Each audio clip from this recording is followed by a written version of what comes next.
BMG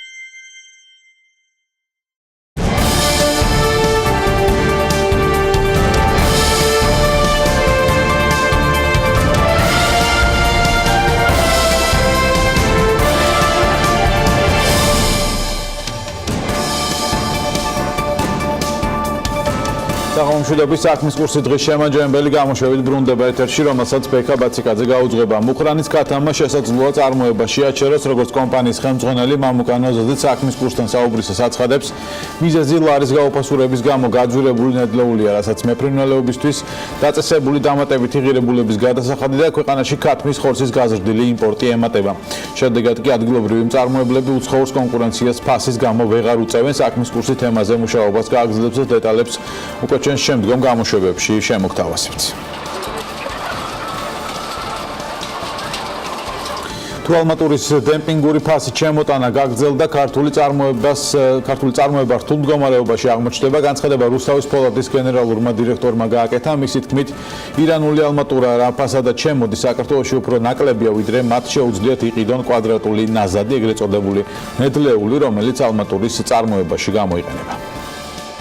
გაგრძელდება ესეთი არაკონკურენტუნარიანი ფასების შემოტანით, დემპინგური ფასების შემოტანით ირანული არმატურის, ჩვენ შეგვექნება საკმაოდ სერიოზული პრობლემები. ფასები იგივე ირანული არმატურა რაფასათა ჩემოდის დღეს საქართველოში არის უფრო ნაკლები, ვიდრე ირანში ჩვენ შეგვიძლია ვიყიდოთ კვადრატული ნამზადი, რომელიც არის ნედლეული, რომელიც გამოიყენება არმატურის წარმოებაში.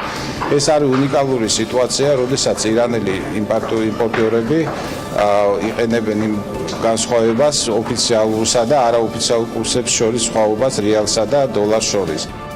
ფინანსთა და სამინისტრო თამბაქოს ადგილობრივი წარმოების მიერ ფილტრიანი სიგარეტის უფილტროდ გასაღების საკითხს სწავლობს. ფინანსთა მინისტრის ივანე მაჭავარიანის განცხადებით, ამ საკითხის შესწავლა ექსპერტებთან ერთად მიმდინარეობს. როგორც ცნობილია, როცა მომხმარებელი ადგილობრივი წარმოების ეგრეთ წოდებულ უფილტრო სიგარეტის სკოლობს ყიდულობს საჩუქრად, ზუსტად 20 ცალი ფილტრი მოყვება. ასეთი თამბაქოს სარეალიზაციო ფასი იმპორტირებულთან შედარებით 1 ლარიდან ლარნახევრით ნაკლებია. სიგარეტზე აქციის გადასახადი 2017 წლის 1 იანვრიდან გაიზარდა. დღეს ფილტრო სიგარეტის ღირებულებაში აქციზის ფასი 60 თეთრია, ხოლო ფილტრიანის ლარი და 70 თეთრი.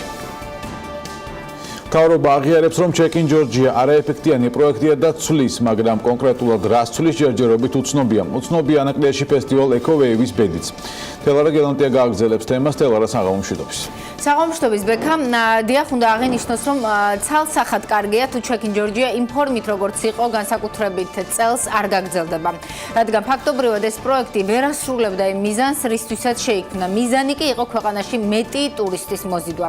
ამას რამდენიმე მიზეზი ჰქონდა. პირველი, რატომღაც მთავრობა დროულად ვერ ახერხებდა საერთაშორისო არტისტების დაჯავშნას და ღონისძიებების კალენდრის დროულად გამოქვეყნებას და მეორე პრობლემა ის იყო, რომ მაგალითად წელს ძირითადად ქართულ მომღერლებს დაუსუბსიდირეს ბიუჯეტიდან კონცერტები. მოკლედ, უცხოელ ტურისტებს ეს პროექტი აშკარად ვერ იზიდავდა.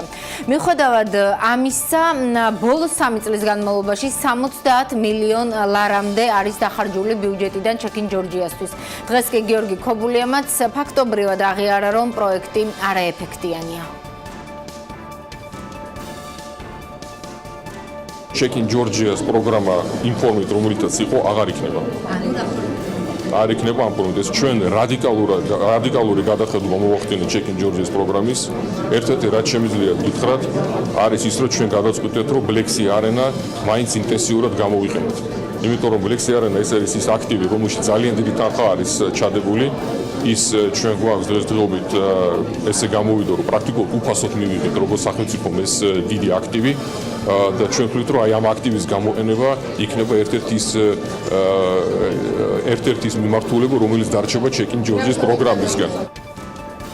როგორც დასაწყისშიც აღნიშნეთ, უცნობია ჯერჯერობით რაბედიელის ჯემფესტის, ასე ვთქვათ, მემკვიდრე ფესტივალ ეკოვეივს ანაკლიაში, რომლისთვისაც ჩეკინ ჯორჯიას ბიუჯეტიდან წელს 6 მილიონი ლარი გამოიყო. მოკლედ, ეკონომიკის სამინისტროში როგორც ჩანს, ჯერჯერობით არ იციან, როგორი იქნება ჩეკინ ჯორჯია, მაგრამ მომავალი წლის ბიუჯეტის პროექტში 20 მილიონი ლარი უკვე გათვალისწინებულია ტრადიციულად ტურიზმის ადმინისტრაციის ბიუჯეტში ამ პროექტისთვის. თუმცა თავად გიორგი ჩოგოვაძე და მისი უწყება ჩეკინ ჯორჯიას ასე ვთქვათ ახალ სიცოცხლეზე საქმის კურსში ჯერჯერობით არ არიან.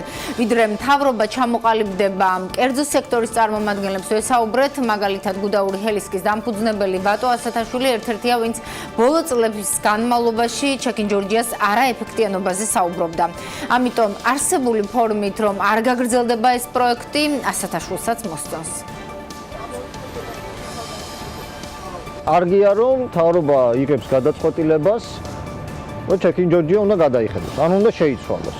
შესაძლებელი იყო ბევრი რამ, შესაძლებელი იყო მენეჯმენტი, შესაძლებელი იყო საერთოდ დაფინანსების ფორმა, შესაძლებელი იყო საერთოდ კონცეფცია. იმიტომ რომ კონცეპტუალურად ამას ერქვა ჩეკინ ჯორჯია, საქართველოს ხალხი უნდა ჩამოსულიყო, დაჩექინებულიყო, რეალურად აღმოჩნდა რომ უბრალოდ რაღაც ხან ერთ ჯგუფს ვაფინანსებით, მერე რაღაც სხვა ბიზნეს ჯგუფს ვაფინანსებით, მერე ავდექით და დავიწყეთ ამ თანხების დივერსიფიკაციას, ბევრ ჯგუფზე გადანაწილება, რომ ხალხი ყოფილი ყოფილიყო. საბოლოო ჯამში ის მიზანი, რა მიზანიც უნდა ქონოდა, რომ ამას მოეხდინა ქვეყნის პოპულარიზაცია არ ხდება. ბატო ასათაშვილის აზრით ძალიან მნიშვნელოვანია რომ ჩეკინ ჯორჯიას რეალური ჩეკინ პლატფორმა შეიქმნას და ასევე ამ პროექტის ფარგლებში ბევრი კონცერტი გაიმართოს არა ბევრ ლოკაციაზე, არამედ ერთ ადგილას, მაგრამ იყოს ცნობილი და კარგად ორგანიზებული ღონისძიებების კალენდარი. ასათაშვილი ასეთ ლოკაციად მიიჩნევს მათ შორის ბლექსი არენას. საკეთებელი ნამდვილად ბევრია, ისე ვიქوارთ, საიდანაც დავიწყეთ, ანუ კეპნით ერთსა და იმავე ადგილზე ვდგავართ და რეალური შედეგი არ მიგვიღია, აქედან გამომდინარე, კარგია თუ მთავრობამ დასკვნები გამოიტანა და კონკრეტული გადაწყვეტილებები მიიღო. თუ ჩვენ გვექნება ისევ და ისევ კარგად დაგეგმილი მიზანმიმართული კამპანია და გვეცოდინება კონკრეტულად რომ მაგალითად ბიუჯეტი გვაქვს საკმარისი პირობითად ავიღოთ 4 მეგავარსკვლავზე, რომელიც შეგვიძლია 4 სხვადასხვა თვეზე გადავანაწილოთ და შუალედებში კიდე დაგვრჩება მაგალითად თანხა იმისთვის რომ დამატებითი ღონისძიებებიც ვაკეთოთ, რატომაც არა. თუ ხდებით იმას რომ ჩვენ ამის ბიუჯეტი არ გვაქვს, მაშინ ავდგეთ და კონკრეტულ დაბალ სეზონებზე, იმიტომ რომ ჩვენ გვჭირდება დაბალ სეზონზე პოპულარიზაციის გაზრდა და მეტი ხალხის მოწევა. დაბალ სეზონზე მოვიწიოთ ისეთი მეგავარსკვლავები, რომელსაც ბევრი ხალხი მოყვება და ამით ეკონომიკური სარგებელი ვნახოთ. რეალურად ეს არის ბიზნესი, ანუ ქვეყანა დებს ფულს იმაში, საიდანაც უნდა ამოიღოს უფრო მეტი ფული. აქამდე მეტი ფულის ამოღება აშკარად არ იყო მიზანი, ყოველ შემთხვევაში ფაქტია არ გამოსდიოდათ და არც შედეგების და დათვლით და ანალიზით იწუხებდა მთავრობა თავს. იმედი ასე აღარ გაგრძელდება, როგორც დასაწყისში ვთქვი, ჩეკინ ჯორჯიასთვის ბიუჯეტიდან 70 მილიონ ლარამდეა უკვე დახარჯული, მომავალ წელსაც 20 მილიონი ლარია გათვალისწინებული ბიუჯეტის პროექტში. მადლობა თელარას, ძალიან საინტერესოა რას მოიფიქრებს ამ შემთხვევაში ეკონომიკის სამინისტრო, ტურიზმის ადმინისტრაცია, საინტერესო წელს რა ფორმით გვექნება ჩეკინ ჯორჯია. მუდმივად გქონდა ამ თემაზე საუბარი, თელარა ყოველთვის იყო ამყოფებოდა მაყურებელ საქმის კურსში და იმედია რომ უკვე არაეფექტიანობაზე კი არა, ეფექტიანობაზე ვისაუბრებთ 2019 წლის ჩეკინ ჯორჯიას. მადლობა თელარას. დღეს ეკონომიკის მინისტრს მოუწია პასუხი გაეცა კითხვებზე, რომელიც რეჟისორ გოგა ხაინდრავას და მისი ბიზნესის ბიუჯეტის მიმართ ვალდებულებებს შეეხებოდა. ტელეკომპანია რუსთავი-2-ის ინფორმაციით 2014 წელს მაშინდელმა პრემიერმა ირაკლი ღარიბაშვილმა 34,927 ლარად 9 მილიონი კვადრატული მეტრი მიწა გადასცა ხაინდრავას კომპანიას საინვესტიციო ვალდებულებით. რეჟისორ გოგა ხაინდრავას თეთრი წყაროში 350,000 ლარის ინვესტიცია უნდა განეხორციელებინა, მაგრამ როგორც ირკვევა, ვალდებულება არ შეუსრულებია და ახლა ბიუჯეტის წინაშე დაგროვილი 3 მილიონი ლარის ჩამოწერას ითხოვს და სახელმწიფოსთან დადებული კონტრაქტის გადახედვის მოთხოვნით ეკონომიკის სამინისტროს ორჯერ მიმართა. გიორგი ქობულიეც ადასტურებს, რომ საკითხი განხილვის პროცესშია, მაგრამ აღნიშნავს, რომ კანონის წინაშე ყველა თანასწორია და თუ ვალდებულება აქვს, კომპანიას ის უნდა გადაიხადოს. ეს არის ერთ-ერთი შემთხვევა, მაგრამ ეს არის ერთ-ერთი შემთხვევა მრავალისგან. ეს შემთხვევა არ არის იმის გამო, რომ ეს არის გოგა ხაინდროვა თუ ვინმე სხვა. ეს არის ერთ-ერთი შემთხვევა, მრავალი შემთხვევა, სადაც ჩვენ გვაქვს მისაღები გადაწყვეტილება. ლაპარაკე მე ვიცი, რომ გოგა ხაინდროვას მხრიდან არის არ არის ის კომფორტულად იმას დაკავშირებით, რომ თulis რომ არ იყო სამართლიანი პირობები დაენებული თავიდანვე, მაგრამ ამასთან დაკავშირებით ჩვენ გვაქვს ქვეყანაში ისე როგორც ნებისმიერ სხვა ქვეყანაში სამართლებრივი პროცესი. ამ შემთხვევაში შეიძლება ადამიანმა იშლოს სასამართლოში. თბილისის ახალი გენერალური გეგმის პროექტში ცვლილებები კიდევ განხორციელდა. ამის შესახებ საქმის კურს თბილისის მერის მოადგილე მაია ბითაძემ განუცხადა. მისი განმარტებით ცვლილებები სხვადასხვა ტერიტორიაზე კერძო მესაკუთრეების განცხადებებმა განაპირობა, რითაც მათ დედაქალაქის მთავრობას მიმართეს. რაც შეეხება სადავო ტერიტორიებს, სადაც მშენებლობების ნებართვა გეგმის დამუშავებამდე გაიცა, როგორც მაია ბითაძე აღნიშნავს, ამ საკითხების განხილვა მერიას ჯერ არ დაუსრულებია. გადამუშავებული გენერალური გეგმის დამტკიცებას კი წლის ბოლომდე გეკმავენ. Აღრჩება ტერიტორიები, რომელსაც სამშენებლო სტატუსი ასე ვთქვათ, ჩამოუქვეითად, ისევე როგორც გაჩნდა ტერიტორიები სარეზერვო, რომელსაც გაუჩნდა პირიქით ესეთი სტატუსი. შესაბამისად, კერძო მესაკუთრეებთან მოლაპარაკებების რიგ შემთხვევაში სხვადასხვა შეთავაზებების გზით ვფიქრობ, რომ ჩვენი ქალაქის იმ ტერიტორიებს, რომლის სამშენებლო გამოყენება არ შეიძლება, მათთან ერთად დავიცავთ. ჯანდაცვის მინისტრი ჰეპატიტის ბიუჯეტის აუთვისებლობის მიზეზებს განმარტავს. დავით სერგეენკო გრაფიკთან ჩამორჩენას პირველ რიგში პაციენტთა ნაკლებ აქტიურობას უკავშირებს. შეგახსენებთ, ჰეპატიტის ელიმინაციის პროგრამის 2018 წლის ბიუჯეტი 14,247,000 ლარია. ხაზინის ბოლო მონაცემებით კი პროგრამის ბიუჯეტიდან მხოლოდ 4,716,000 ლარია დახარჯული. ჰეპატიტის პროგრამის გარდა დაბალი ათვისება აქვს მედიკამენტების სახელმწიფო პროგრამასაც 2018 წელს პროგრამისთვის განკუთვნილი 10 მილიონი ლარი და მხოლოდ 407,000 ლარი, ანუ ბიუჯეტის 4%-ია დახარჯული. ჯანდაცვის მინისტრი აღიარებს, რომ პროგრამის ბენეფიციართა აქტივობა დაბალია და აცხადებს, რომ სამინისტრო მუშაობს იმ ბარიერების გამარტივებაზე, რაც შესაძლოა პროგრამის მოსარგებლეთა აქტივობას უშლიდეს ხელს. მოსარგებლეების რაოდენობა მოსავლობნელზე ჯერჯერობით დაბალი არის 20,000-ზე მეტმა ადამიანმა ისარგებლო, ამიტომ როდესაც შეუძლია ბევრად მეც ისარგებლოს.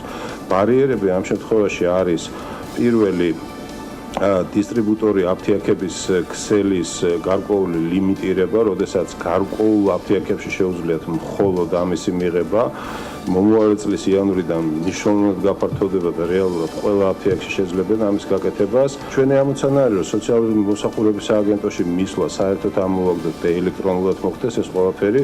რაც შეეხება ამ ორ წერტილს, ექიმთან მისვლა და აფთიაქში მისვლა, ეს გარდაუვალია უბრალოდ. ექიმმა უნდა დაუნიშნოს ის წამალი და აფთიაქმა უნდა გასცეს. თუმცა შეზღუდული შესაძლებლობის მქონე პირებისთვის ჩვენ გვაქვს დამატებითი პროექტის მოსაზრება, როდესაც ადგილზე შეგვეძლება ამ უზრუნველყოფის გაკეთება. ესეც მათთვის გააიოლებს და შეამცირებს ამ ბარიერებს. 2019 წლის სახელმწიფო ბიუჯეტის პროექტის გადამუშავებული ვარიანტის თანახმად მცირე და საშუალო ბიზნესის ხელშეწყობის საკრედიტო საგარანტიო მექანიზმის ამოქმედებისთვის პროგრამის ფარგლებში 20 მილიონი ლარია გათვალისწინებული. ეს მექანიზმი, როგორც ეკონომიკის მინისტრმა გიორგი ქობულიამ საქმის კურსის კითხვის საპასუხოდ განაცხადა, საგარანტიო ფონდის სახელით იმუშავებს. მინისტრის განმარტებებს და ასევე დეპუტატების შეფასებებს თუ რა იციან ამ ფონდის შესახებ, დავით ჯალაღონია გაგვაცნობს. დავით, საღამომშვიდობის. საღამომშვიდობის. ეკონომიკის მინისტრის ინფორმაციით უკვე შექმნილია ის საფინანსო მექანიზმები, თუ როგორ უნდა მიიღონ სარგებელი კონკრეტულმა პროექტებმა საგარანტიო ფონდიდან. გიორგი ქობულია ამბობს, რომ ეს ფონდი იმ ბიზნესებს დაუდგება გარანტორად, რომელთაც კომერციულ ბანკებში სესხის მისაღებად უძრავი ქონების უზრუნველყოფა არ შეუძლიათ.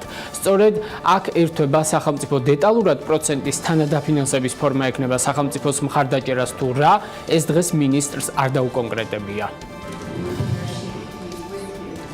დღესდღეობით რასაც ვქონით ჩვენ იმას, როდესაც ზოგჯერ მეწარმე მოდის ბანკში, ბანკი ეუბნება, რომ მე თქვენ მოგცემთ კრედიტს 10%-ში, 9%-ში, 8%-ში, მაგრამ თქვენ უნდა ჩადოთ ქონება და იმ ბიზნესს არ აქვს ეს ქონება რო ჩადოს. აი ეს არის საგარანტიო ფონდის მექანიზმი, რომელსაც ვამატებთ, რომ იმას, ვისაც არ აქვს ქონება ჩასადები, იმ ბიზნესებისთვის შევქმნათ პირობები, რომ მათაც შეძლო კრედიტის აღება. ეკონომიკის მინისტრი ასევე აცხადებს, რომ გაიწერება კონკრეტული კრიტერიუმები, რომლის მიხედვითაც შეფასდება ეკონომიკურად მომგებიანია თუ არა პროექტი და ღირს თუ არა მთავრობის თანადგომა. პროექტების დაფინანსების შესახებ გადაწყვეტილებას კი საბოლოოდ ბანკი მიიღებს. რატო ბანკები? იმიტომ რომ ის კომერციული ბანკები, რომლებიც გაცემენ ამ კრედიტებს, მათაც ექნებათ ამ კრედიტების რისკში მონაწილეობა. ეს არ არის მხოლოდ მთავრობა, რომელიც გასცემს ამ საგარანტიო კრედიტებს. ეს არის ბანკები და თუ დაუშვათ რომელიმე ბიზნესი იქნება არაგადახდო უნარიანი, ამ შემთხვევაში დაზარალდება არა მარტო მთავრობა და მისი ფონდი, არამედ დაზარალდება აგრეთვე კომერციული ბანკი. რაც რა თქმა უნდა ძალიან დიდ мотивაციას უქმნის ბანკებს, რომ გასცენ ეს კრედიტები საგარანტიო ფონდის პარაგრაფში მხოლოდ იმ კომპანიებზე, რომლებიც მაქსიმალური ალბათობაა, რომ გადაიხდიან.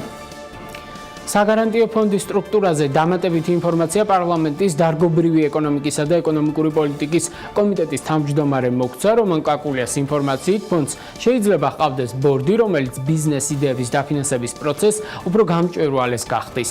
მართვის ასეთი მექანიზმის შემთხვევაში ბორდი რა პრინციპით ჩამოყალიბდება, ამ ეტაპზე უცნობია.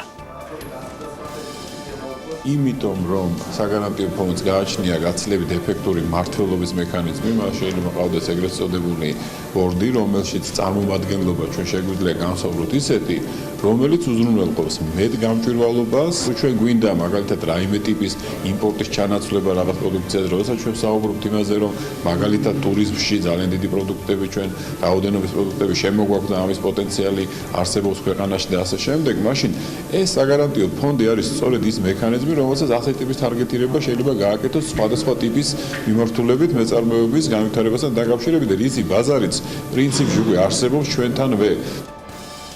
რომან კაკულიასგან განსხვავებით, საპარლამენტო ოპოზიციის რიგებში ამ ინიციატივას მხარს ყველა სავარაუდოდ არ დაუჭერს, მათ შორის რომან გოცირიძე, ის ამ იდეას სახელმწიფო ბიუჯეტის ფლანგვის მორიგ საშუალებას უწოდებს. ბიუჯეტიდან ფლანგება უამრავი ფული აბსოლუტურად უსარგებლოდ. იგივე თუნდაც აწარმოა საქართველოს პროგრამის ფარგლებში სხვადასხვა სუბსიდირების რაღაცა პროცენტების დაფინანსების, სტარტაპების და ასე შემდეგ. შეიძლება რაღაცას 100 პროექტიდან ერთმა გაამართლოს და შემდეგ ამას გადაიღებენ და აჩვენებენ როგორც ნიმუშს. სოფლის მეურნეობაში ხო საერთოდ მილიარდზე მეტი დაიხარჯა და უგება არ არის ფიზიკურად მცირდება ყველა სახის პროდუქციის წარმოება. როგორც იცით, საგარანტიო ფონდის იდეამდე, რაც წელს ეკონომიკის ყოფილი მინისტრის დიმიტრი ქუმსიშვილისგან მოვისმინეთ, ექსპორტის საკრედიტო სააგენტოს შექმნა იგეგმებოდა, ამიტომ ჩვენ ვეცადეთ დაგვეზუსტებინა ინფორმაცია, ძველი გეგმები როგორ განხორციელდება პარლამენტის დარგობრივი ეკონომიკური კომიტეტის ინფორმაციის, სწორედ საგარანტიო ფონდი მოიაზრებს ექსპორტის საკრედიტო სააგენტოს სახელით ცნობილ მიზნებსაც. ეს უკანასკნელი კი საპარტნიორო ფონდის ბაზაზე უნდა შექმნილიყო და ამისთვის მთავრობას კანონპროექტიც ჰქონდა. ჩვენ საპარტნიორო ფონდსაც შევეხმიანეთ, სადაც გვითხრეს, რომ ფონდი მიესალმება ხელისუფლების მხრიდან ექსპორტიორების და მეწარმეების ფინანსებთან ხელმისაწვდომობის პრობლემის მოგვარებისკენ გადადგმულ ნაბიჯს და ამ პრობლემის აღმოფხვრისთვის ეკონომიკის სამინისტროს მიერ შემუშავებულ მექანიზმში შეასრულებს იმ როლს, რაც ამ მიმართულებით მას დაეკისრება. ეს არის რაც ამ დროისთვის გავიგეთ, ჩვენ შევეცდებით საგარანტიო ფონდის სტრუქტურაზე დამატებითი ინფორმაციის მიღებას. მადლობა, ეს იყო დავით ჯალაღონია, განვაგრძობთ საქმის კურსს. Fly Help-ის მიერ გაცემულმა კომპენსაციებმა მილიონს გადააჭარბა. ამის შესახებ BMG-ის Fly Help-ის ხელმძღვანელმა მიშა ჭანტურიამ განუცხადა, მისი თქმით ნოემბრიდან დღემდე კომპენსაცია 1500-ზე მეტ მგზავრს გადაუხადეს და თანხის მთლიანი მოცულობა $1 მილიონ გასცდა. მისივე თქმით, კომპანიას ამ დროისათვის წარმოებაში 500-მდე საქმე აქვს და დღეში დაახლოებით 10-20 საქმე შედის. ამასთან ჭანტურიას ინფორმაციით ყველაზე მეტი პრეტენზიები და მიმართვიანობა Pegasus Airlines-ის, Turkish Airlines-ის და Wizz Air-ის მისამართით ფიქსირდება. შეგახსენებთ, Fly Help-მა ნოემბრიდან დაიწყო ფუნქციონირება და ის მგზავრებს ავიაკომპანიებთან ურთიერთობაში და დაგვიანებული თუ გადადებული რეისებისთვის კომპენსაციის მიღებაში ეხმარება. არჩევნების თემა კვლავ აქტუალურია და სწორედ ამიტომ ჩვენი ჟურნალისტი ლევან თაღიაშვილი დაინტერესდა რა უჯდება სხვა ქვეყნებში არჩევნების ჩატარება და კონკრეტულად რა ხარჯი მოდის ერთ მოსახლეზე. ლევან საღამომშვიდობის. საღამომშვიდობის. ბექ არჩევნები ნებისმიერ ქვეყანაში მნიშვნელოვანი მოვლენაა იმის მიხედავად ადამიანები რამდენად არიან ჩართულნი პოლიტიკურ ცხოვრებაში. მისი ჩატარება როგორც წესი საკმაოდ დიდი თანხა ჯდება და ხარჯების ანაზღაურება კი მოქალაქეებს უწევთ.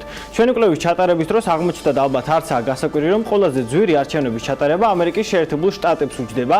ეს თანხა Open Secret-ის მიხედვით $3.19 მილიარდ შეადგენს, რაც იმას ნიშნავს, რომ ერთი ამერიკელი შუალედურ არჩევნებზე დაახლოებით $12 იხდის საკუთარი ჯიბიდან.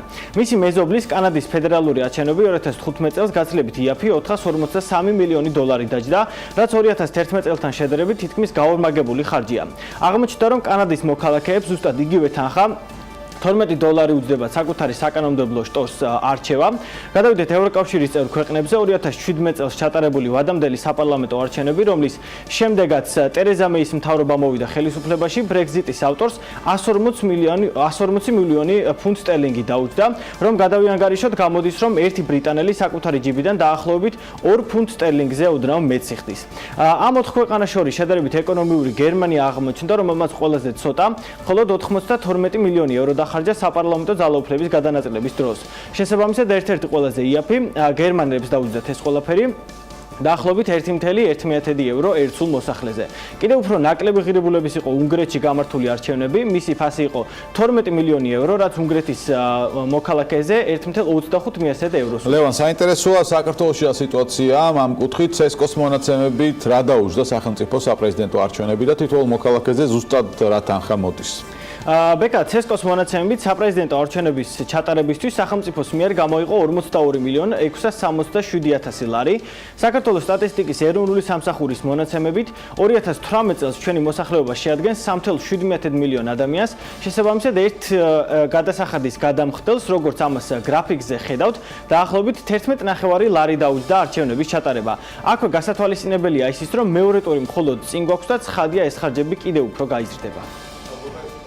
შვილი და გადაცემის ბოლოს როგორ მუშაობს მსოფლიო მეგაპოლისის სატრანსპორტო სამსახური ნიუ-იორკის მოსახლეობის უმეტესი ნაწილი ქალაქში გადაადგილებისთვის სწორედ საზოგადოებრივ ტრანსპორტს ირჩევს. საკუთარ ავტომობილს კი ნიუ-იორკის მოსახლეობის მხოლოდ 45% ფლობს. ქალაქის 5 რაიონიდან ავტომობილების მფლობელთა რაოდენობის მიხედვით ყველაზე დაბალი მაჩვენებელი მანჰეტენზე ფიქსირდება. საკუთარი ავტომობილი მანჰეტენელთა მხოლოდ 22%-ს ყავს. კვლევის მიხედვით კი სამსახურში მისასვლელად ავტომობილს მხოლოდ მანჰეტენელთა 8% იყენებს. მეგაპოლისის სატრანსპორტო სამსახურის MTA-ის წლიური ბიუჯეტი 16 მილიარდი დოლარია. ნიუ-იორკის საზოგადოებრივი ტრანსპორტის შესახებ ამერიკის ხმის სიუჟეტი ნიუ-იორკიდან. ნიუ-იორკში ჩრდილოეთ ამერიკის მასშტაბით უმსხვილესი სატრანსპორტო კომპანია MTA ოპერირებს და 2017-2018 წლის მონაცემებით წლიურად საშუალოდ 2 მილიარდ 658 მილიონ გზავრს ემსახურება. მისი ოპერირების საზღვრებში შედის ნიუ-იორკის შტატის სამხრეთ-აღმოსავლეთი ნაწილი, ლონგ-აილენდი და კონექტიკუტი. MTA-მ ამჟამინდელი სახით ფუნქციონირება 1965 წელს დაიწყო. და 2018 წელს მისი საერთო ბიუჯეტი 16 მილიარდი დოლარია. MTA ბაზარზე 3000-მდე სარკინიგზო ვაგონით, 7000-მდე მეტროს ვაგონითა და 6000-მდე ავტობუსით ოპერირებს. რაც შეეხება ქალაქის არეალს, ნიუ-იორკში კვირის განმავლობაში MTA-ის მომსახურებით საშუალოდ 7 მილიონ ნახევარზე მეტი მგზავრი სარგებლობს. საქალაქო სამსახურის ბიუჯეტი კი 8 მილიარდ დოლარს აჭარბებს. აქ მეტროთი მგზავრობა 2 დოლარი და 75 ცენტი ღირს. თუ მგზავრი პირველად ყიდულობს სამგზავრო ბარათს, მინიმალური შესატანი 10 დოლარია, რომლიდანაც 9 დოლარი ბარათზე ირიცხება. სატრანსპორტო სამსახური მგზავრებს ვადიან ულიმიტო ბარათებსაც სთავაზობს. მაგალითად, ერთკვირიანი ულიმიტო სამგზავრო ბარათი 32 დოლარი ღირს, ერთთვიანი კი 121 დოლარი. ულიმიტო სამგზავრო ბარათებს ერთადერთი შეზღუდვა აქვს. ერთ მეტროსადგურზე გატარებისას მას იგივე მეტროსადგურზე ხელმეორედ 18 წუთის განმავლობაში ვეღარ გამოიყენებთ. სამგზავრო ბარათი ანალოგიური პრინციპით მუშაობს ავტობუსების შემთხვევაშიც. მანჰეტენზე პირველი მეტროსადგური 1904 წელს გაიხსნა. მაშინ ქალაქში მეტროსადგურების რაოდენობა მხოლოდ 28 იყო და წელიწადში საშუალოდ 150,000 მგზავრი მოიხმარდა. მგზავრობის ღირებულება 5 ცენტი იყო. დღეს ქალაქის მასშტაბით მეტროსადგურების რაოდენობა 500-მდე აღწევს, რომელთა 60% მიწისქვეშაა მოქცეული. სადგურების განახლება ეტაპობრივად მიმდინარეობს. ბოლო დროს განახლებული ერთ-ერთი სადგური კორტლანდ-სტრიტის გაჩერება. სადგური 11 სექტემბრის ტერაქტის შემდეგ დაიხურა და მისი გახსნა მხოლოდ მიმდინარე წლის სექტემბერში მოხერხდა. დღეს სადგური სიმბოლურად მსოფლიო სავაჭრო ცენტრის სახელს ატარებს. მისი განახლება 180 მილიონზე მეტი დაჯდა და ის უახლესი სავენტილაციო სისტემით არის აღჭურვილი. კედლები კი მარმარილოთია მოპირკეთებული და ზედ ციტატები დამოუკიდებლობის დეკლარაციიდან არის დატანილი. These are not going to be your father's buses. It's a new day. რაც შეეხება ავტობუსებს, ქალაქში ბოლო 2 წლის განმავლობაში ეკოლოგიურად სუფთა ელექტროავტობუსები გამოჩნდა, რომლებიც შეზღუდული შესაძლებლობის მქონე პირებისთვისაა ადაპტირებული და აღჭურვილია უფასო Wi-Fi-თა და ტექნიკის დასამუხტი მოწყობილობებით. ავტობუსები ქალაქის მასშტაბით 24 საათის განმავლობაში მუშაობს. მგზავრებს 24 საათიან მომსახურებას თავაზობს მეტროც. მეტროს ხაზების მხოლოდ 30% მუშაობს 12 საათიან რეჟიმში და არ მუშაობს შაბათ-კვირას. 2018 წლის გაზაფხულზე მიღებული გადაწყვეტილებით MTA-ის სერვისის გაუმჯობესებისთვის 33 მილიარდ დოლარზე მეტ ინვესტიციას განახორციელებს.